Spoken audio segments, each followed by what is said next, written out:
Hello, everybody, and welcome again to the Shaman's Way podcast. This is episode 134, in which Kriket will be talking about knives and shamanism and other tools. I also want to take a moment to remind you that we have our daily Tools for Shamanism course coming up on March 1st. This will be a paid course, but for those who act quickly and register by February 7th, it'll be 50% off. I will give details at the end of this episode. However, if you are looking to go take a look at that now, you can go to shamansway.net/go/daily. You'll also find links for it on the main page at shamansway.net or in your podcast application in the show notes. Now, let's get on with the episode. Well, hello to my constant listener. Welcome back. Thank you for sharing your ever special time with me. Welcome back to my semi-constant listener. You know what I'm going to ask you. Well, maybe you don't. Maybe you haven't been around for a long time, but I am curious what brought you back. Perhaps it is the word knives in the title. And to you, my brand new listener, you get a very warm welcome. My name is Kriket, and you can find my website at shamansway.net. Thank you for turning on your ears. I wanted to talk about knives. I was reflecting on the content of the workshop, which is coming up on March 1st, the Daily Tools of Shamanism. I know that I talked about the use of knives in the healing practice as a way of cutting through things and cutting away from things. I talked about knives as a way of protecting my altar, and that is very important for me. I do have a knife that I associate with South. It has been with me for many, many years and has seen many, many healing ceremonies, has been one of the guardians for my altars throughout the years. I have a very personal and very warm relationship with knives, but it has also been an ongoing relationship. Weapons are, of course, instruments of violence. This is indeed true. Then the other side of the wheel, they assume symbolic importance that transcends their martial purpose, and they become the vessel of power and authority their possessors hold over others, spirit or human. Now, I am certain there is more than one listener right now who already has or will build a relationship with ancient weapons, a vessel for the mystical and holding connection to the unseen worlds. Mexico's National Institute of Anthropology and History in 2012 released information about 31 obsidian knives that they had had in their possession for over 20 years. Now, why do I mention that? I mention that as a reference point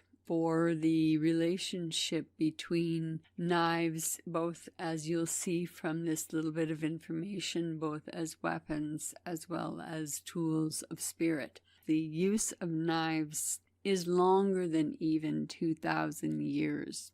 I mention this because they have found little flint knives in many of the pockets and the burials of the holy people of a tribe, as well as the hunters, the gatherers. Flint knives were very important for skinning, for tanning. The way that they would identify a shaman or a holy person's burial when they had a flint knife, there was often a headdress. It was often made out of the skull of an animal. For example, in Europe, they have found the antlered man. There are graves that have been left with the flint knives, and the actual headdress they have, the skull is marked and has pittings made from flint knives. They expertly rolled and took the skin and the meat off of the skull in order to integrate it into a sacred ceremony. There is that relationship between the world of animals and the animistic belief that everything has a spirit. So even after death, wearing the headdress of the skull of an animal with large antlers, my goodness, that would have been heavy. I think that here is an example of knives being used as ritual objects. However, the 31 knives that they found when they told us about it in 2012, they had already had them in their possession for 20 years. They were studied under a scanning electronic microscope. In the scans, they found red blood cells, collagen, tendon, muscle, fibers, and fragments. It was a very small area in Mexico they found them. It was called Teotihuacan, and this was already given the name of the mystical city or the mystical place, and this is where they discovered the knives. The blades were 2,000 years old. Now, for my history buffs, this makes them 1,000 years older than the Aztec artifacts of human sacrifice. Interestingly, this find also gave another source of context to the murky or the not really clearly understood sacrifice practices of pre-Hispanic cultures. This was believed that human blood was a vital liquid needed to keep the cosmos in balance.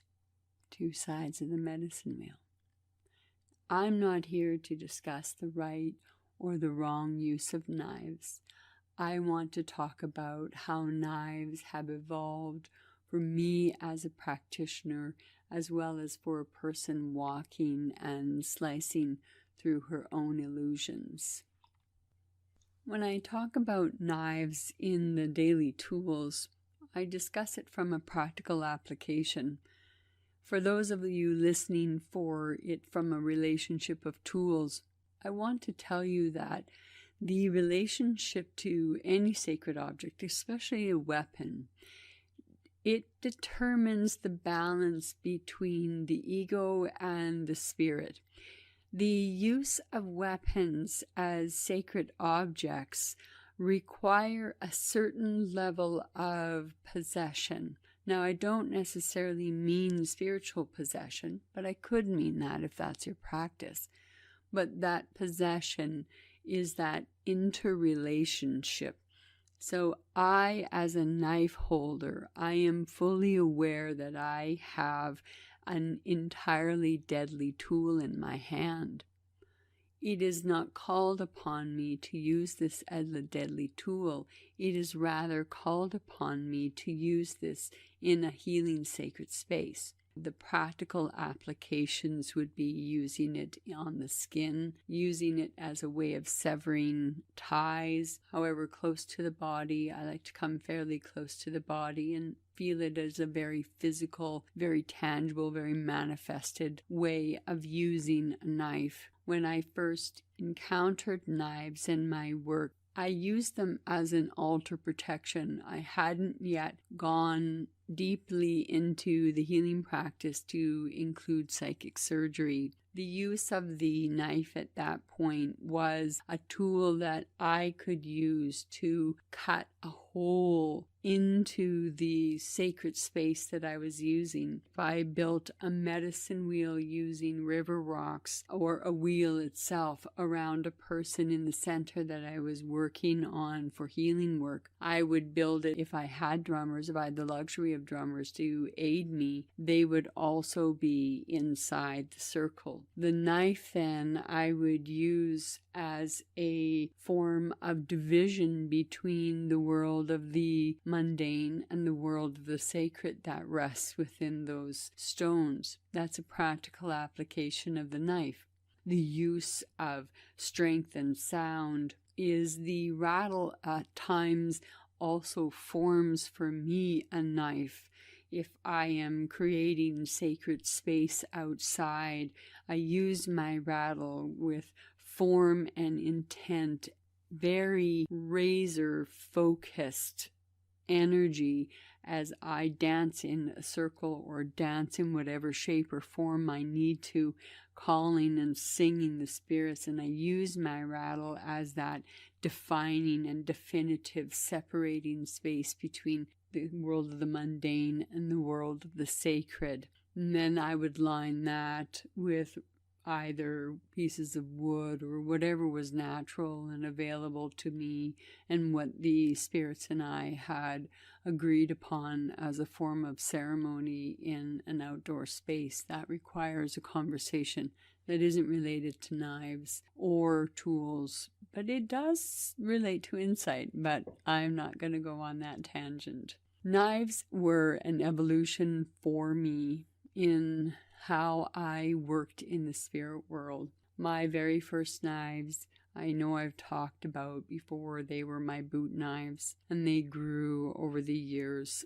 Eventually, now where they are is resting just above my knees for very easy access. When I started, they were maybe 4 inches above my ankle bone. As I moved through the spirit world, maintained a relationship with my boot knives, they've grown in elaborate work on the metal themselves. There have been instances in journeys where the knives have been taken from my possession willingly to be worked upon by other sacred beings that I've encountered. They've woven their own language, woven their own spells of protection or fierceness or whatever.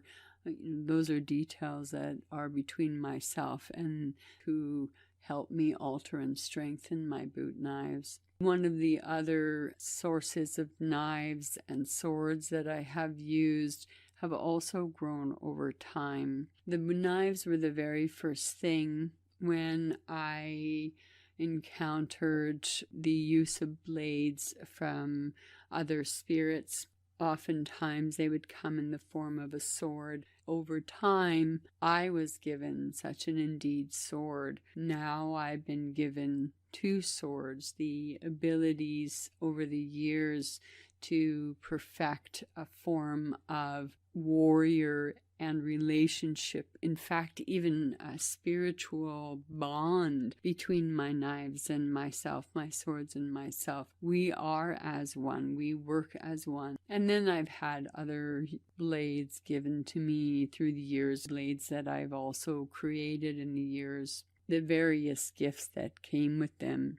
When I was south on the medicine wheel, many of you know that was the opportunity and the time for me to grow as a warrior. My journeys, whether they be for healing the earth, for healing an individual, oftentimes were very warrior-like. There was a lot of confrontation. There were a lot of antagonists. There were many different situations and scenarios where the warrior was responsible for bringing home the soul pieces.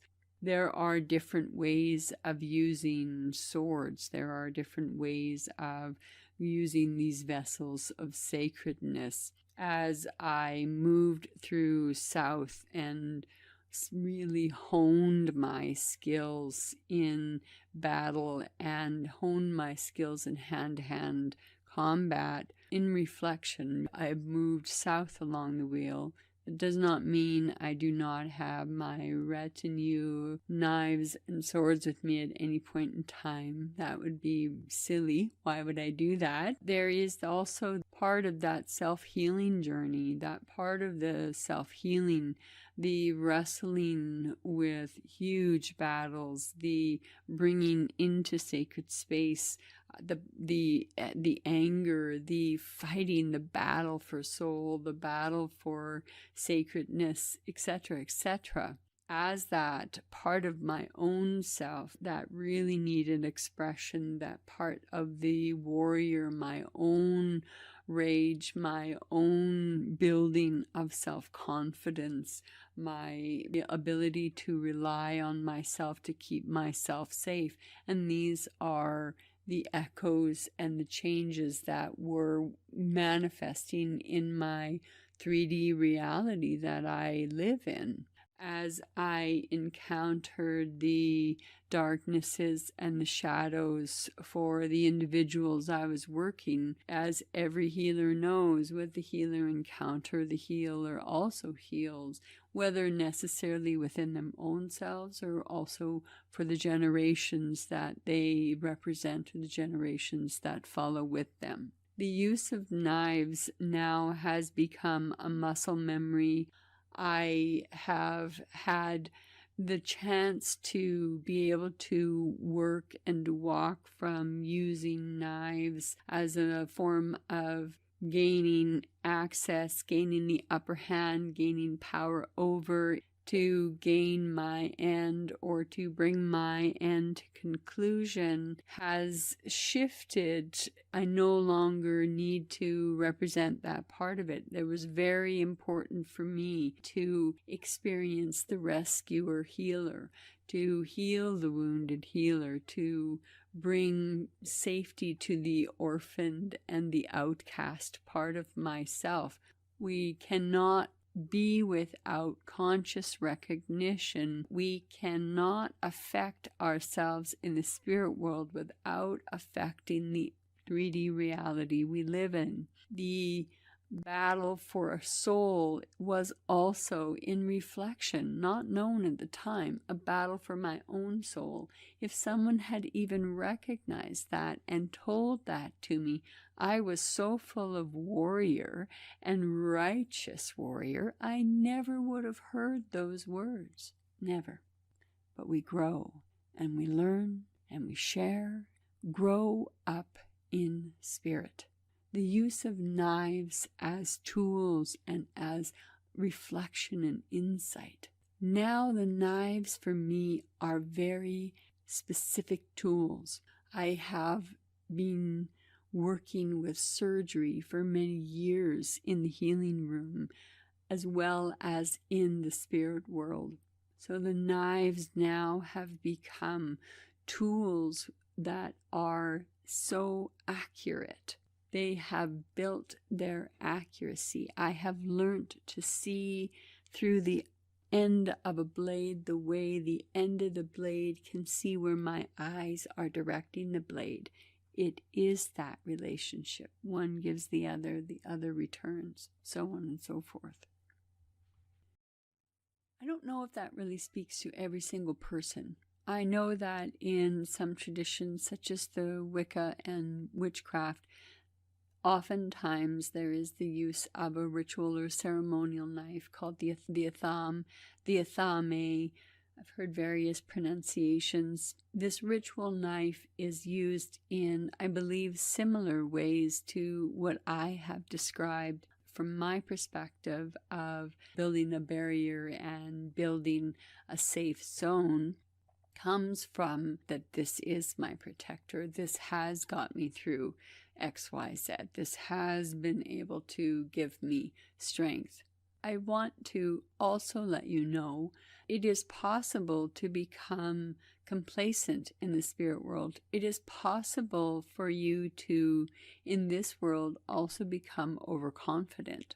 I have had experiences where I have been overconfident and have been taken completely by surprise, at times very much to my own detriment. I encourage you, as you build relationship with tools, to never forget the responsibility of the tool. Simply because I can carry a knife doesn't necessarily mean I see my opponent's every move. I can be caught unaware because I believe I am a good warrior, I am a good fighter, but then I do not see the subtleties of action. I say this because it is alluring to us to shift and change. It is alluring to us to have a romanticized relationship to a tool without actually recognizing the ripple effect of the mysterious work you do. Knives can cut through the veils As you cut through the veils, those veils are opening in a completely different way. As they open in a completely different way, you're responsible now for how you take your new eyes, your new vision, your new relationship to this world, and how do you integrate that back into self? How do you create this energy back into self? It is also as the bearer and the carrier, the possessor of any tool that can be used as a weapon, to see both sides of the medicine wheel, to know that as much as the knives that I carry can can dispense of spirits. I have this ongoing discussion with some spirits. Some spirits you can't kill, but some spirits you can kill, or get rid of, or maybe never see again, or perhaps send another way. It's a confusing reality for me. If anybody has some insider background, that would be great. As a side tangent, and I'm going to keep this side tangent just for a minute. As a side tangent, it also depends on how deep into the spirit worlds, like the lower underworlds, or the lower catacombs and chasms and passageways through the lower world. Those also can determine the physicality or the ability for something to go to another world. I'll give you an example. When I have been down several layers into the lower world, I have been able to move or to wound a spirit, but I've been able to kill it. You can't kill something that's already dead, or something that isn't human or doesn't rely on a heart. However, I have also been able to dispatch protector spirits or otter spirits. Like otter is like an O-D-D-E-R, not like O-T-T-E-R, but odd as in unusual, kind of icky spirits in other places. What I've learned, now this may just be my own version of reality, it may not speak to you. What I have learned is not to get any of their body juices on myself, because then I become detectable by the beings that are of a similar race, spiritual reality as the ones I just dispatched of. And that's the use of the two boot knives, the gutter and the slicer. The names of the two knives. Not that you really want to know that.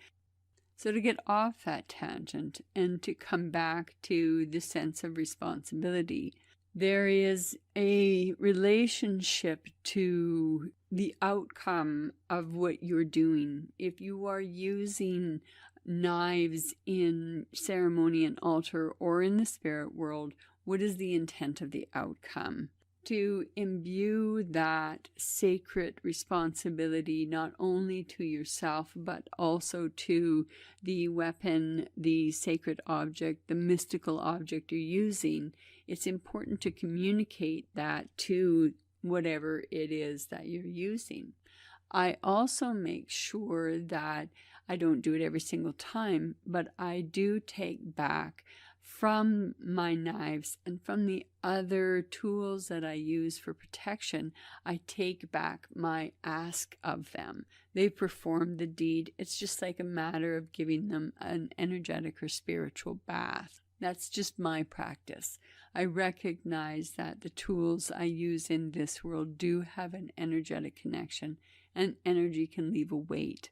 I like to smudge my tools. I like to leave my knives out especially under the new moon. I feel that the potential and the darkness, or under the cover of darkness, that I have traveled for so many years in the spirit world is more honoring of the ritual tools that I use in this world, at least those that are deadly in this world and deadly in that world. I remember one journey I landed in my anchor spot. This cowboy, I know, right? A cowboy in my spirit world. Anyway, This cowboy says, tips his 10-gallon white hat. Don't think the irony was lost on me that I was going into the darkness. Anyway, tips his 10-gallon white hat and says, "Hey there, little lady, how you doing?" And I just looked and said, "What are you doing in here?" And he said, "Well, I came to offer you my gun." And I just looked at him. I said, "You can't kill what's already dead." And he goes, "That's mighty true."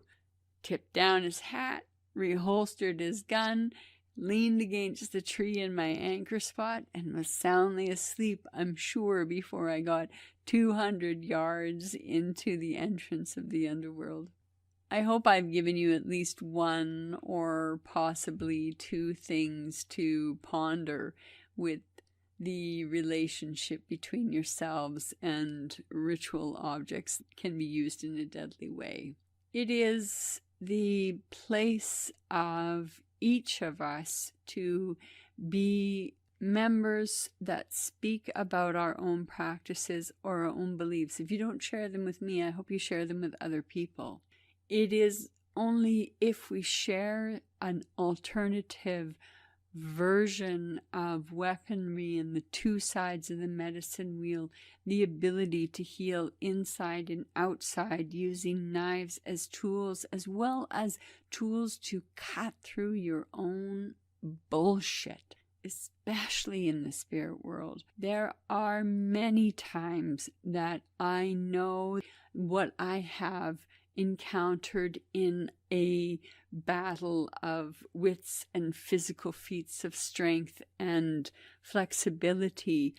I know I have taken on my own self. I know I have taken on my own shadows that are defending my small child, my inner self. And once I was able to take on those shadows, at times kill certain of them. Some of the shadow selves of me were very tenacious. We're at this place where we look at how do we work with tools? How do tools become a part of us? If you have questions that are related to the athame or the atham, the sacred knife for the witches and the Wiccans, go right ahead. They might have a completely different story, but they might have a story that runs parallel to mine. I don't know. Knives are among the tools for me of the South because they are related to the warrior self that I was working with and still have. I don't have to fight anymore. When I moved into West, I moved into understanding and trying to trace relationships, actions, and behaviors. The use of the knives to sever cords, the use of the knives to sever the threads and the patterns of the past, that has become more and more useful to me. I also have been able to use knives to cut off very specific energy suckers off the body of the person that I'm doing my journey work for.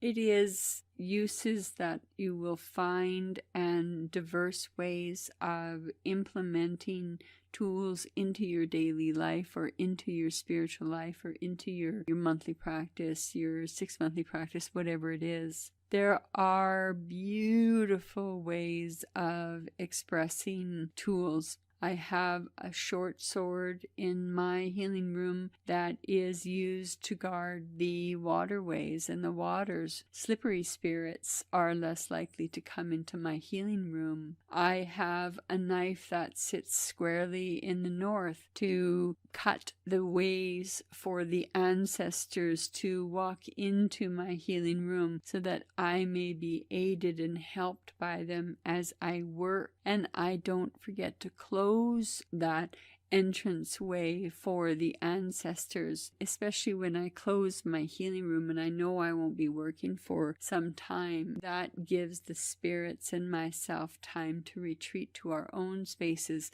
and work within our own ways. Small sword is forever going to protect those watery ways, those watery, slippery spirits, because that's part of my reality. Part of my reality is that there are spirits, little wonky creatures that live in the West that I see living in the West. You may not see, someone else may not see, but I also have the use of that small sword to use in the altar as a cross between a knife I use for healing, and then I have the small sword that is used for protection. So representing both sides of the medicine wheel. I also will split my knives on the altar that I build, depending on where I feel there is a weakness or perhaps a portal, an opening for something that I don't necessarily want to have. The intuition isn't as strong that day as it could be, should be, or would be. Then what I would use is my pendulum, and my pendulum would tell me which of the areas need special attention, and I would place one of my swords or one of my protection amulets in those places that need a little bit of extra shoring up. When we use the ritual objects to separate this world from that world, it's important to undo those boundaries and to sew them back together. It can create chaos in your house, perhaps even in your psyche itself, if those boundary ways aren't closed. Now, alternative to that, some people want to keep the boundary ways open so spirits can go back and forth. I don't live that way. I lived with spirits for a lot of my years, and I really quite like the peacefulness. So I'm going to keep up with my work, clearing my house, so that I don't have the little ones coming into my house. That is a few of the thoughts that I have. I hope I have shared new information and given you things to think about, to ponder in your own practice. If you don't use weapons or have a calling to use weapons, where are you on the medicine wheel? And what is it about your personality and your spiritual psyche which doesn't want to incorporate or need to or have any expression or desire to? I know I have a very strong warrior. I have a very strong teacher, so the teacher also has to be taught. So I've been taught a lot in the spirit world as well, and that is how I can now speak these words and hold this sacred space with you to talk about holy sacred objects. How do you choose them? That's a really good question. One of the sacred knives that I have was part of an estate. The people who inherited the estate or were the caretakers for the estate gifted me a knife that I use very specifically. It is a perfectly balanced throwing knife.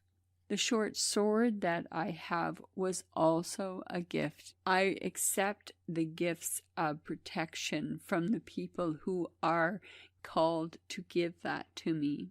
The knife which has been with me the longest is a knife that I chose. It may be that you wish to make your own. I know that there are metalsmiths whose ears I'm speaking to. I know that there are beautiful artists into whose ears I'm speaking to. You may wish to acquire a sacred knife by creating your own.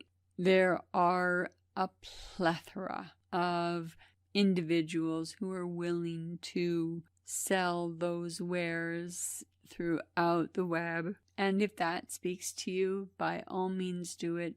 If you can support local, I know some communities have witches markets who will sell their wares, and some of them are beautiful metalsmiths and bring in their own sacred knives. There are ways of sourcing them. There are ways of looking for them. What do you want in the form of a knife? Do you want something that is practical? Do you want something that is beautiful? Do you want something that is both practical and beautiful? Like, what do you want? What speaks to you? That is the first calling of a sacred object. What speaks to you?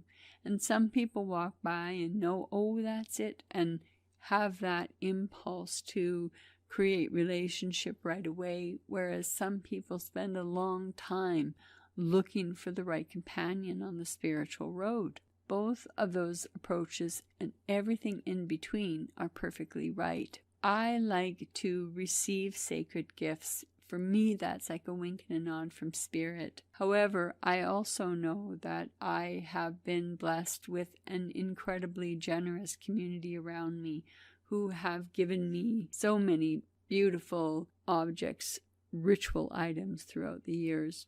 Until next time, my very constant listener, thank you for sharing with me your precious time and giving your ear to me as I chat about. To my semi-constant listener, I hope I did not disappoint in my discussion of knives.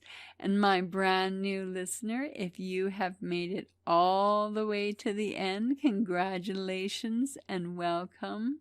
And don't forget to check out shamansway.net. There is the daily tools for shamanism going to be released on March 1st. I look forward to seeing faces that I've only spoken into your ears. Until next time, sayonara.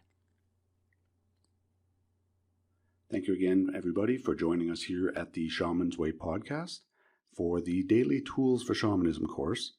This is going to be a 2-week course running from March 1st to March 12th. The format is going to be on each Monday, a series of lessons will be released.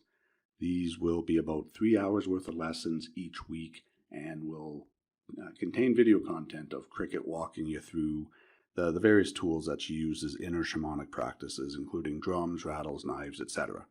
Then, each Friday at 5:30 p.m. Mountain Time, there will be a live session hosted by Kriket. Throughout the week, you can email in your questions or ask them in the live session. And if you're unable to attend the live session, we will try to address as many of those emailed in questions as we can. The sessions will be recorded and they will be available to you after. The courses will be available to you for life. And of course, if you have questions that come up after the live sessions or after the course is done, we are, of course, just an email away and we'll do our best to answer those questions as quick as they come in. To find out more about the course, go to shamansway.net/go/daily. There's also a link right at the top of the show notes of this podcast episode, so you can just click on that as well. We're really excited about getting this course out to you, and we definitely hope to see you all there. Thanks again, and we will look forward to talking to you